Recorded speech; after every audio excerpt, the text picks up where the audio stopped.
दोस्तों 9 मई की रात इस जनरेशन के लोगों के लिए, इस पीढ़ी के लोगों के लिए शायद सबसे लंबी रात थी। जो लोग जग रहे थे वो भारत की वीर सेना के शौर्य और पराक्रम को देख रहे थे, और जो सो रहे थे वो बस इसीलिए आराम से सो पाए क्योंकि हमारी वीर सेना उनकी रक्षा के लिए हमेशा तैनात है।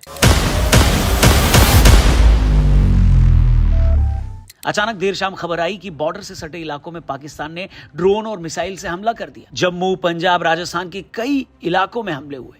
कई वीडियोस इंटरनेट पर वायरल हो गए। सबसे पहले जम्मू से बहुत सारे वीडियोस आए, पर माता वैष्णो देवी की कृपा थी और साथ में जम्मू के लोगों की हिम्मत कि वहां से कोई बुरी खबर नहीं आई। पाकिस्तान का टारगेट था मिलिट्री इंस्टॉलमेंट्स को डैमेज करना, यानी सीधा हमारी फौज पर हमला। इसे ही शास्त्रों में विनाशकाले विपरीत बुद्धि कहा गया है। दोस्तों, हमारी तरफ से हमलों को रोकने के लिए स्पाइडर मिसाइल डिफेंस सिस्टम, आकाश मिसाइल डिफेंस सिस्टम के अलावा S-400 का सबसे बड़ा कंट्रीब्यूशन रहा। कुछ टाइम में ही उनके सारे अटैक्स को नाकाम कर दिया गया। इसके अलावा पाकिस्तान की आगे से गीली और पीछे से पीली करने वाली खबर तब आई जब यह पता चला कि उनके 3 फाइटर जेट्स को गिरा दिया गया है, 2 JF-17 और 1 F-16।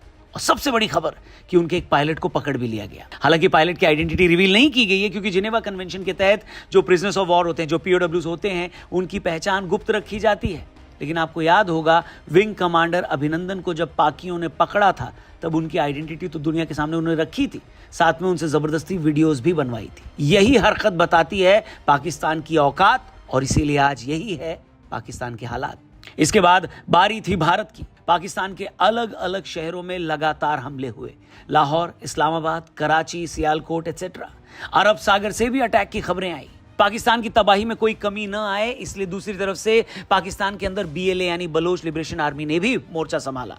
खबर है कि बलूचिस्तान में कई जगह पाकिस्तान आर्मी के ऊपर हमले हुए हैं और पाक आर्मी की चौकियों पर BLA ने अपना झंडा गाड़ दिया है। यहां तक कि क्वेटा में मौजूद पाकिस्तानी फोर्सेस फ्रंटियर कॉर्प्स के हेडक्वार्टर पर भी BLA ने हमला कर दिया और पाकिस्तानी आर्मी क्वेटा से भाग रही है। लगता है जैसे 2 नेशन थ्योरी समझाने वालों को 71 में हमारी आर्मी ने 3 नेशन थ्योरी का ज्ञान दिया था, वैसे इस बार उनको शायद 4 नेशन थ्योरी भी समझाई जाएगी। वहीं दूसरी तरफ लगातार डिफेंस मिनिस्टर राजनाथ सिंह की मीटिंग चल रही थी। विदेश मंत्री S जयशंकर को विदेशों से कॉल्स आ रही थी और सभी सेना प्रमुखों की बैठक की भी खबर आती रही। वहीं एक खबर यह भी आई दोस्तों, बड़ी इंटरेस्टिंग बात है, ध्यान दीजिएगा कि पाकिस्तान के एयर स्पेस बंद होने की बात तो सबको पता है, लेकिन फ्लाइट रडार के डेटा के हिसाब से रात को पाकिस्तान का एक प्लेन बहरीन के लिए निकल गया। खबर की पूरी कंफर्मेशन तो नहीं आई है, लेकिन लोग अंदाजा लगा रहे हैं कि शायद शहबाज शरीफ या आसिम मुनीर अपने परिवार वालों का बैग पैक करके उनको शायद बाहर रवाना कर चुके हैं और अपने देश के लोगों को मरने के लिए छोड़ दिए हैं।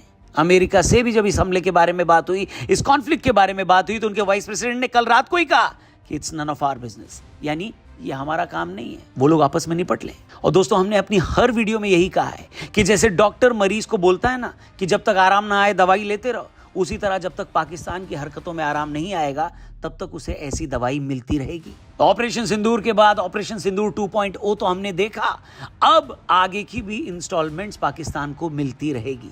अभी तो पाकिस्तान में 12 और ऐसे टेरर ठिकाने हैं जिसे इंडिया ने आइडेंटिफाई कर रखा है। अब उन पर कब हमला होगा वो हमको जल्दी पता चलेगा। बाकी दोस्तों, ऐसे समय में हम सब की ये जिम्मेदारी है कि कुछ भी ऐसा हम इंटरनेट पे या सोशल मीडिया पे शेयर न करें जिसका फायदा दुश्मन को हो और नुकसान हमारे देश को या हमारी सेना को। इसलिए प्लीज इंटरनेट पे कुछ भी देखने सुनने के बाद शेयर करने से पहले 2 बार चेक जरूर करिएगा। अगर किसी ऑफिशियल सोर्स से कोई इंफॉर्मेशन आई है और शेयर करने लायक लगती है तभी उसे शेयर करिएगा। बाकी दोस्तों, इस वक्त हम और आप जो महसूस कर रहे हैं ना, वो हमारे जवानों का 1% भी नहीं है। यानी हमारे जवान हमारी रक्षा के लिए क्या कर रहे हैं उसका अंदाजा हम और आप अपने घर में बैठकर नहीं लगा सकते।